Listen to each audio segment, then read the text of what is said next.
भारत से हमने जो बरामदात रोकी थी, दरामदात हमारी कम हुई थी, इंपोर्ट्स हमने रोकी थी, उसका कितना इम्पैक्ट आया फार्मास्यूटिकल इंडस्ट्री पे, और हमारी डिपेंडेंस क्यों है खाम माल पे? क्या पाकिस्तान में खाम माल नहीं बन सकता, या चाइना से हम नहीं ले सकते? इंडिया पे इतनी डिपेंडेंस क्यों थी हमारी? नमस्कार, जय हिंद। कैसे सभी? जो देश आज से 2 महीने पहले भारत को एटम बम्स की धमकियां देता था, वो देश आज अपने घुटने पर आ खड़ा हुआ। आप सभी को तो पता होगा कि 1 महीने पहले पाकिस्तान ने बाहर से जितने भी आयात थे वे बंद कर दिए थे। पाकिस्तान ने कह दिया था कि पाकिस्तान अब खुद अपने आत्मनिर्भर बनेगा और हर चीज़ खुद का निर्माण करेगा, बाहर से कुछ भी चीज़ नहीं लेगा, इसलिए उसने सारी चीज़ों पर पाबंदियां लगा दी थी। लेकिन 1 महीने के अंदर ही पाकिस्तान की कमर बिल्कुल टूट गई। उसे लगा कि अगर हम बाहर से अब और भी सामान अगर नहीं खरीदा तो पाकिस्तान की जो इकोनॉमी है वो ढह जाएगी। अब इसलिए पाकिस्तान ने जो अपना वो प्रतिबंध था वो हटा दिया और उसने भारत से रिक्वेस्ट की है कि आप हमें माल की सप्लाई करें, नहीं तो पूरे पाकिस्तान की अर्थव्यवस्था डूब जाएगी। अब आपके हाथों में ही पाकिस्तान की लाज है। दूसरी बात है, पाकिस्तान किस प्रकार अपनी अर्थव्यवस्था ठीक कर सकता है जब पाकिस्तान इतना एजुकेटेड देश है ही नहीं, जहां बच्चों को स्कूलों में नहीं डायरेक्ट मदरसों में घाल दिया जाता है टेररिज्म बनने के लिए। वो देश कहां आत्मनिर्भर बन सकता है? तो आज के डिबेट में बस आप यही देखेंगे, डिबेट देखेंगे, उसमें आप देखेंगे कि जो दोनों डिबेटर हैं वे कैसे अपने आप को प्रस्तुत करते हैं कि वे भीख नहीं बल्कि कोई दान मांग रहे हों। तो आप सिर्फ यही वीडियो देखेंगे। अगर वीडियो को अच्छी लगे तो एक लाइक जरूर कर देना। जय हिंद, जय भारत। वो थेरेप्यूटिक गुड्स के अंदर शामिल है, उस डेफिनेशन में शामिल है जिसकी इजाजत हुकूमत पाकिस्तान ने दी थी। अब इस दौरान में ये सितंबर के अंदर हमें इजाजत मिली, दिसंबर तक हमने कोशिश की कि तकरीबन 15 से 20% अपना इन्हिसार हम फौरी तौर पर कम कर दें भारत के ऊपर, और लोग चाइना पे शिफ्ट हुए। इधर हम चाइना पर शिफ्ट हुए, जनवरी की 1 तारीख से चाइना लॉकडाउन में चला गया और मार्च के आखिर तक चाइना मुकम्मल तौर पर बंद हो गया। अब हमारे पास 2 चॉइसेस थी। या तो हमारे पास ये चॉइस थी कि खुदा न खास्ता पाकिस्तान में दवाओं की शॉर्टेज हो जाती और दवाएं ना मिलती, उसकी वजह से शॉर्टेज की वजह से दवाएं ब्लैक होती।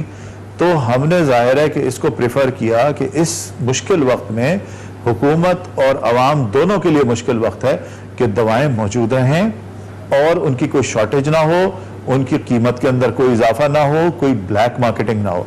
इसलिए जाहिर है कि हमें दोबारा चाइना से दोबारा इंडिया की तरफ आना पड़ा कि 3 महीने के लिए चाइना की सप्लाई बंद हो गई थी। तो मेरा ये सजेशन है हुकूमत को कि हमें और हुकूमत को मिलकर ये फैसला करना है कि हमें भारत पर इन्हिसार को ख़त्म करना है। अगले 1 से 1.5 साल के अंदर हमें तकरीबन समझें कि इसको अगर 50% था तो इसको 2-5% अगर रह जाए, बहुत ज़रूरी चीज़ें तो वो रह जाए, बाकी सबको हटा देना है। लेकिन आज की सूरत हाल के अंदर जितनी टर्बुलेंस है, मटेरियल्स अवेलेबल नहीं है, शॉर्टेजेस हो रही हैं, दुनिया भर में हो रही हैं, उसको बरकरार रखने के लिए मैं समझता हूं कि इस वक्त ये डिसीजन पाकिस्तान के अवाम के हक में नहीं होगा कि फौरी तौर पर इसकी बंदिश की जाए। कम से कम 6 महीने का वक्त हमें गुजारना चाहिए, जिसके अंदर हमें तय करना चाहिए कि हमें क्या करना है और इन्हिसार को कैसे कम करना है, और उसके बाद फिर हमें एक्शंस लेने चाहिए। अच्छा जाहिर साहब, यहाँ पे कंपैरिजन लोग करते हैं, तकाबुल करते हैं प्राइसेस की। पाकिस्तान में दवाइयों की कीमत कहते हैं बहुत ज्यादा है, भारत से, इंडिया से आप एग्जांपल ले लें कि क्यों इतना डिफरेंस क्यों है? देखिए, ये एक मेरा ख्याल है कि बड़ी ही खाम ख्याली है। ऐसी कोई प्राइस डिफरेंशियल इसलिए मुमकिन नहीं है कि अगर आप हमारी प्राइस पॉलिसी 2018 को उठा के पढ़ें, जो कि सुप्रीम कोर्ट की एंडोर्समेंट के साथ वफाकी हुकूमत ने इशू की थी, तो उस पॉलिसी के अंदर ये क्लियरली लिखा हुआ है कि हमारा जो बेंचमार्क है वो कंपैरिजन है between average of India and Bangladesh. यानी हम सार्क के अंदर रीजन में 3 ही मुल्क हैं जो कि दवाइयां बनाते हैं, एक पाकिस्तान, एक बांग्लादेश और इंडिया। बाकी छोटे ममालिक हैं जो दवाएं इंपोर्ट करते हैं, उनकी अपनी इंडस्ट्री नहीं है।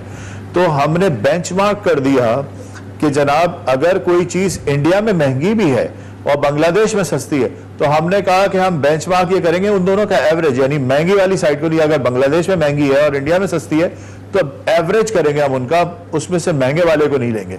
तो आज की पॉलिसी के मुताबिक कोई भी दवा पाकिस्तान में इंडिया और बांग्लादेश के एवरेज से महंगी बिक ही नहीं सकती। ये पॉलिसी के अंदर लिखा है और इसी के ऊपर अमल दरामद हो रहा है।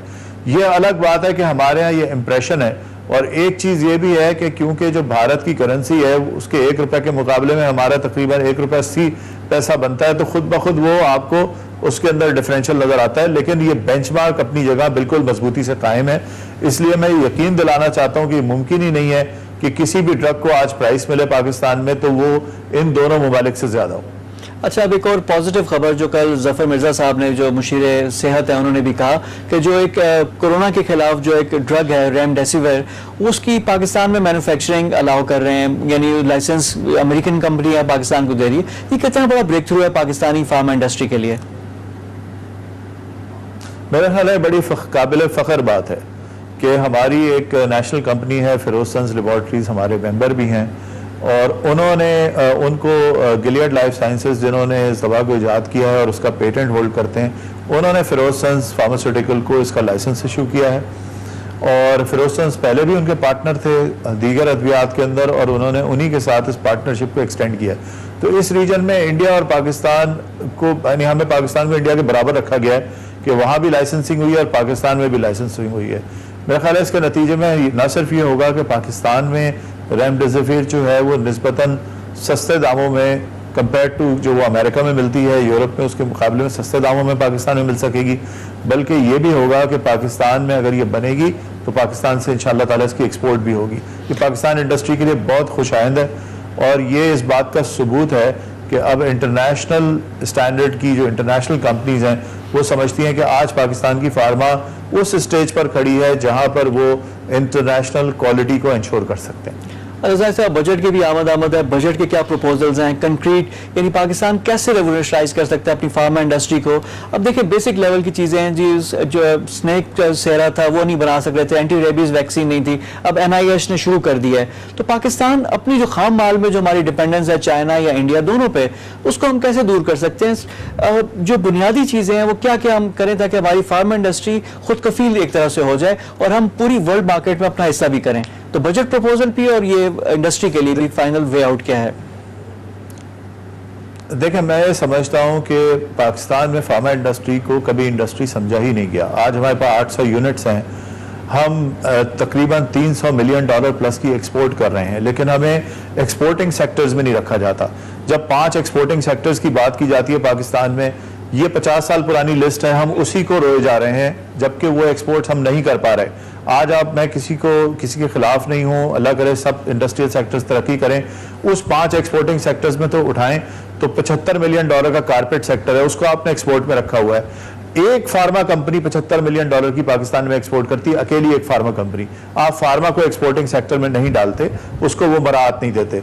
मसला हमारा क्या है? मराहत के लिहाज से मेरा मतलब ये नहीं कि हमें हुकूमत जो है वो पैसे दे या हमारी इमदाद करे, ये मतलब नहीं है, लेकिन वो पॉलिसी फ्रेमवर्क जो मिलता है आपको, जिसके अंदर ये आपको नजर आती है, जैसे आपने बताया भी रेमडेसिविर आ गई, अगर हमारे पास पॉलिसी फ्रेमवर्क सही होगा तो मैं आपको यकीन दिलाता हूं कि जो इस वक्त मैन्युफैक्चरिंग कॉस्ट पाकिस्तान में और दुनिया में सबसे कम है, डिवैल्यूएशन होने के बाद हम इंडिया और चाइना से भी सस्ते हो गए हैं अपनी कन्वर्जन कॉस्ट के अंदर। अगर हमारे पास पॉलिसी फ्रेमवर्क होगा, अगर हमें 5 एक्सपोर्टिंग सेक्टर्स में डाला जाए, तो मैं आपको यकीन से ये बात बताता हूं कि दुनिया की, अमेरिका की, यूरोप की, जापान की, ऑस्ट्रेलिया की, दुनिया की तरक्की याफ्ता मुल्क पाकिस्तान में अपने रॉ मटेरियल्स बनवाने के लिए पाकिस्तानी फार्मास्यूटिकल कंपनी से आएंगे। टेक्नोलॉजी ट्रांसफर होगा, हमारी एक्सपर्टीज बढ़ेगी, हमारी ह्यूमन रिसोर्स ट्रेन होगी और उनका लेवल अपग्रेड होगा। और जब भी ये मुमकिन है कि हम टेक्नोलॉजी ट्रांसफर के जरिए, जिस तरह इस चीज को इंडिया ने अट्रैक्ट किया है कि दुनिया का 50-60% अब रॉ मटेरियल वहां बन रहा है, हम अगर अपने यहाँ पॉलिसी फ्रेमवर्क सही देंगे, फार्मा सेक्टर को रिकग्नाइज करेंगे, तो मैं आपको यकीन से बताता हूं कि 3 साल के अंदर, मैं ये आपके सामने दावा कर रहा हूं और इसकी जिम्मेदारी लेने को तैयार हूं कि आप हमें एक्सपोर्टिंग सेक्टर्स के अंदर डाल दीजिए, पॉलिसी फ्रेमवर्क हमारा सही कर दीजिए, हमारी इंडस्ट्री को उसी तरह रिकग्नाइज कीजिए जिस तरह फार्मर्स आप जो है वो एक्सपोर्टिंग सेक्टर्स को करते हैं। 3 साल के अंदर हम टेक्सटाइल के बाद सबसे बड़ा एक्सपोर्टिंग सेक्टर होंगे पाकिस्तान का। और दूसरी चीज ये होगी कि हमारा 70 से 75% इन्हिसार APIs का इंडिया और चाइना के ऊपर से खत्म हो जाएगा। ये मैं दावा कर रहा हूं 3 साल के अंदर। यही हुकूमत अगर आज इस काम को शुरू करे तो इससे पहले कि इस हुकूमत का ये टेन्योर खत्म होगा, इंशाअल्लाह ताला हम एक्सपोर्ट $1 बिलियन से ऊपर की कर रहे होंगे और हमारा इन्हिसार रॉ मटेरियल्स की इंपोर्ट के ऊपर से 60 से 70% कम हो जाएगा विद इन 3 years। और ये बड़ी पॉजिटिव बात है। इसी नोट पे आपसे इजाजत चाहेंगे। जाहिद सईद साहब हमारे साथ मौजूद थे, साबिक ये चेयरमैन है सन फार्मास्यूटिकल मैन्युफैक्चरर्स एसोसिएशन के। बहुत बड़ा दावा किया, उनका कहना है कि अगर एक्सपोर्ट के जो 5 सेक्टर्स हैं उनमें अगर फार्मास्यूटिकल इंडस्ट्री को शामिल किया जाए तो एक्सपोर्ट 3 साल में 1 बिलियन तक और टेक्सटाइल के बाद सबसे बड़ा सेक्टर बन सकता है। उन्होंने कहा कि पॉलिसी फ्रेमवर्क भी बेहतर करें। एक बहुत खुशाइंद खबर पाकिस्तान फार्मा सेक्टर की तरफ से, एक अच्छी खबर आई थी कल के जो रेमडेसिविर जो ड्रग है वो पाकिस्तान की कंपनी है, उसको भी लाइसेंस मिल गया, वो भी बनाएगी पाकिस्तानी। यानी पाकिस्तान में बहुत पोटेंशियल है, बहुत चीजें हैं जो हम कर सकते हैं। फार्मास्यूटिकल इंडस्ट्री पे उसकी एक एग्जांपल है। फिलहाल हम डिपेंडेंट हैं इंडिया और चाइना पे खाम मटेरियल के लिए। चाइना के जो प्रॉब्लम है तो इस वजह से इंडिया अभी मजीद 6 महीने हमें कैरी करना पड़ेगा, लेकिन साथ साथ पॉलिसी बनाकर हम इससे भी निकल सकते हैं। इसका भी मुतबादल हमारे पास हल मौजूद हैं।